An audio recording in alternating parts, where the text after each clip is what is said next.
তিনি অন্যায় পথে পা বাড়ান নাই, বাড়িয়েছেন। আল্লাহ পাক আমাদেরকে এগুলো বোঝার তৌফিক দান করুন।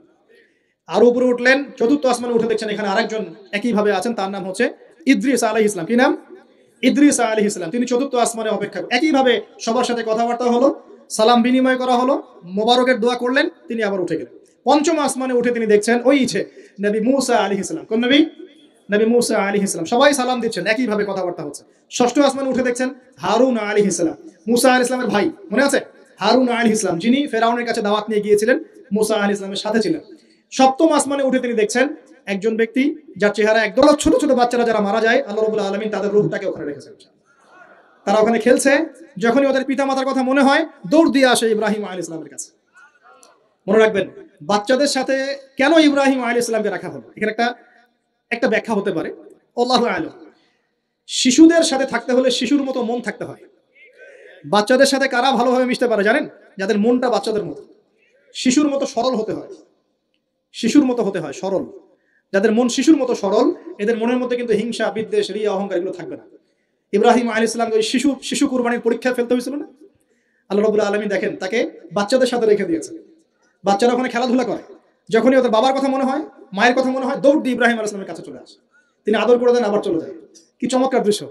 তিনি হেলান দিয়ে আছেন বাইতুল মামুরে, সালাম করলেন, সালাম করে নবীজিকে বললেন, হে নবী, আপনার উম্মতকে জানিয়ে দিয়েন, আমি আপনাদেরকে সেটা জানিয়ে দিচ্ছি। হে নবী, আপনার উম্মতকে জানিয়ে দিয়েন যে জান্নাত হচ্ছে একটা উর্বর জায়গা, জান্নাতের পানি হচ্ছে মিষ্টি, জান্নাতের মাটি খুব উর্বর, জান্নাতের অনেক জায়গা ফাঁকা পড়ে আছে। আপনার উম্মতকে জানিয়ে দিয়েন এই ফাঁকা জায়গাগুলোতে তারা যদি গাছ লাগাতে চায় তাহলে যেন পড়ে সুবহানাল্লাহ, আলহামদুলিল্লাহ, ওয়ালা ইলাহা ইল্লাল্লাহ, আল্লাহু আকবার, ওয়ালা হাওলা ওয়ালা কুওয়াতা ইল্লা বিল্লাহ। এই মেসেজটা কে দিয়েছেন? ইব্রাহিম আলাইহিস সালাম। এই যে বাইতুল মামুরে হেলান দিয়ে আছেন, এটা কি? নবীজি বলছেন এটা হচ্ছে ফেরেশতাদের ইবাদত করার জায়গা। কাবা ঘর আছে না আমাদের, এই কাবা ঘরের ঠিক সোজা উপরে বাইতুল মামুর আছে, সপ্তম আসমানের ওখানে। ফেরেশতারা কিভাবে ইবাদত করেন শোনেন। নবীজি বলছেন এই বাইতুল মামুরে প্রতি মুহূর্তে 70,000 ফেরেশতা তাওয়াফ করছে। সুবহানাল্লাহ। ঠিক যেমন এখানে তাওয়াফ হচ্ছে 24 ঘন্টা, তাওয়াফ কি থেমে থাকে? তাওয়াফ থামে না। ঠিক ওইভাবে বাইতুল মামুরে তাওয়াফ থেমে থাকছে না। বাইতুল মামুরে ফেরেশতারা তাওয়াফ করছেন 70,000 ফেরেশতা একই সাথে। আর শুনে রাখেন, যে 70,000 ফেরেশতা একবার তাওয়াফ করার সৌভাগ্য পেয়েছে তারা কিয়ামত পর্যন্ত আর দ্বিতীয়বার চান্স পাবে না। এবার কি চিন্তা করতে পারছেন ফেরেশতাদের সংখ্যা কত হতে পারে? আমাদের সংখ্যা তত্ত্বের বাইরে, আমাদের সংখ্যা তত্ত্বের বাইরে। এবার নবী সাল্লাল্লাহু আলাইহি ওয়াসাল্লাম আরো একটু উপরে উঠলেন। এই জায়গার নাম সিদরাতুল মুনতাহা। কি নাম? সিদরাতুল মুনতাহা। এটা হচ্ছে একটা বড়ই গাছ। বড়ই গাছ দেখেছেন তো? এটা নবীজি বলছেন এত চমৎকার এই বড়ই গাছ, এর মধ্যে এত বেশি রং ছিল যে রংগুলোকে আমি ব্যাখ্যা করতে পারবো না। এর পাতাগুলো ছিল হাতির কানের মতো এবং এর ফলগুলো ছিল মটকার মতো বড় বড় এক একটা, এবং এর মধ্যে প্রজাপতি বসেছিল। এই প্রজাপতিগুলোর রং এত চমৎকার যেগুলো আমাদের পৃথিবীর রঙের মতো নয়। মানে এগুলো ব্যাখ্যা করার মতো শব্দ আমাদের কাছে নাই। অ্যামেজিং! এটা কোন জায়গা? আমাদের সবার রূহগুলো যেখানে উঠে যায়। এটা কোন জায়গা? আমাদের সবার নেক আমলগুলো যেখানে উঠে যায়। সবার রূহ, মৃত ব্যক্তিদের রূহ বা আত্মা এবং নেক আমলগুলো এই পর্যন্ত ওঠে, এরপরে সেখান থেকে উঠিয়ে নেওয়া হয়, এরপরে তারা আর যেতে পারে না। একইভাবে উপর থেকে আল্লাহ পাকের কোনো আদেশ আসলে এই সিদরাতুল মুনতাহা পর্যন্ত আসে, এরপর সেখান থেকে নিয়ে আসা হয়। আমি কি বুঝতে পারছি? এই হলো সিদরাতুল মুনতাহা, যেটা ফেরেশতাদের শেষ সীমা। এরপরে ফেরেশতারা আর যেতে পারবেন না। আল্লাহ পাকের নিকটবর্তী ফেরেশতারা ছাড়া নর্মাল যারা, তারা ওখানে যেতে পারবে। নর্মাল মানে বলছি যারা এমনি অন্যান্য দায়িত্বে আছেন তারা সেখানে যেতে পারবেন না। এই পর্যন্ত লাস্ট ওই যে লাইন থাকে না, ডেড লাইন, এটা ডেড লাইন, এরপর যেতে পারবে না। এবার আমাদের নবীকে এখানে বাহন চেঞ্জ করে দেওয়া হলো, অন্য একটা বাহন আরো দ্রুতগামী তাকে দেওয়া হলো। এই বাহনে করে নবীজি একদম আলো পর্দা ভেদ করে উপরে উঠছেন। সুবহানাল্লাহ। আল্লাহ পাকের একদম কাছাকাছি আসছে।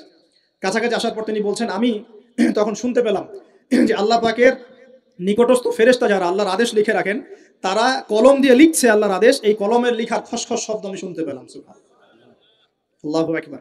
এবার আল্লাহ রাব্বুল আলামিন তাকে কাছে নিয়ে, শোনেন প্রিয় ভাই, উম্মতে মুহাম্মাদি শুনে রাখো, আল্লাহ পাক 3টা স্পেশাল ওহী করলেন। কয়টা ভাই? 3টা। অন্যান্য অনেক কথা তো হয়েছে, সেগুলো তো আমরা হাদিসের মধ্যে আমরা ডিটেইলস বলতে পারছি না, সময় শর্ট।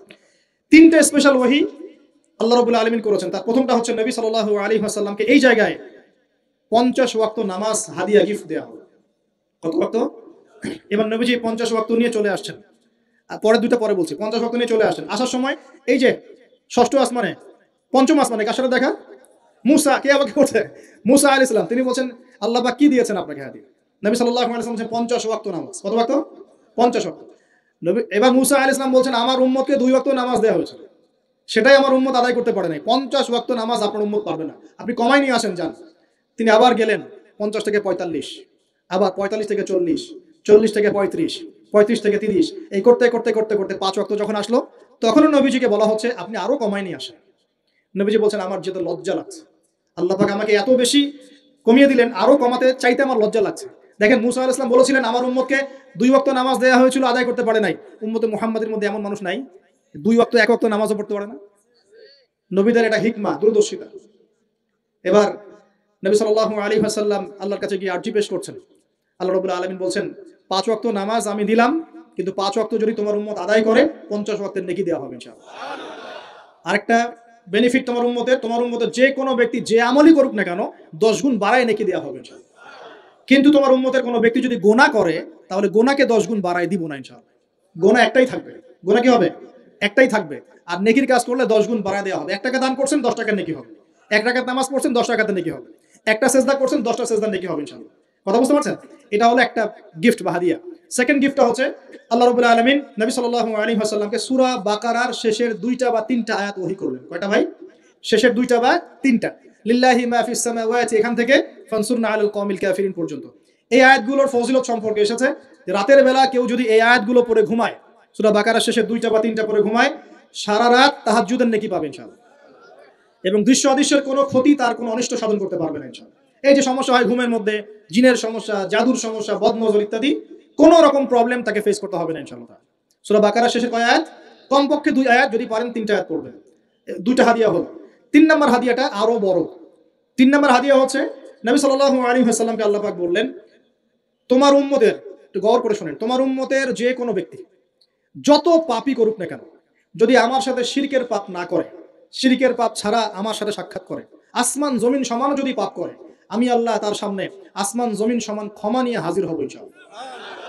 এই উম্মতের যে কোনো ব্যক্তি খালি লা ইলাহা ইল্লাল্লাহ মুখ দিয়ে পড়েছে, ইসলামের সামনে আত্মসমর্পণ করেছে এবং শিরক মুক্ত আমল করেছে, বেদাত মুক্ত আমল করেছে, ঠিক আছে, তার যত বড় বড় পাপই থাকুক না কেন ইনশাআল্লাহ আল্লাহ পাক কোনো না কোনো ওসিলায় সেই পাপ মাফ করে দেবেন ইনশাআল্লাহ।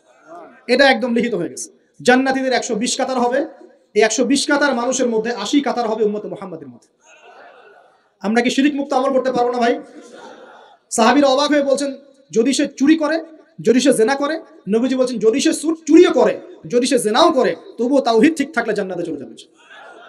এমনকি তাওহীদ ঠিক করে চুরি করা শুরু করবো? তাওহীদ ঠিক করে কি জেনা করা শুরু করবো? এখানে আল্লাহ পাকের তাওহীদের গুরুত্ব বোঝানো হয়েছে। আর যে ব্যক্তি প্রকৃত তাওহীদে থাকবে সে কি জেনা করতে পারবে? আল্লাহ পাক আমরা সবাইকে 3টা হাদিয়া গ্রহণ করার তৌফিক দান করুন। আমার সাথে বলেন 50 ওয়াক্ত নামাজ মানে 5 ওয়াক্তই। 5 ওয়াক্ত মানেই 50 ওয়াক্ত। 1 ওয়াক্ত পড়ছি মানে 5 ওয়াক্ত পড়ছি। 1 ওয়াক্ত পড়ছি মানে 10 ওয়াক্ত পড়ছি। 1 ওয়াক্ত পড়ছি মানে 10 ওয়াক্ত পড়ছি। আমরা কিন্তু 50 ওয়াক্তের নেকিই পাচ্ছি ইনশাআল্লাহ। আমরা সবাই 5 ওয়াক্ত নামাজের হেফাজত করতে পারবো তো ইনশাআল্লাহ। আল্লাহ পাক তৌফিক এনায়েত করুন, আমিন। আমরা কি সূরা বাকারার শেষের আয়াতগুলো মুখস্থ করতে পারবো ইনশাআল্লাহ? প্রত্যেক রাতে আমল করবো তো ইনশাআল্লাহ।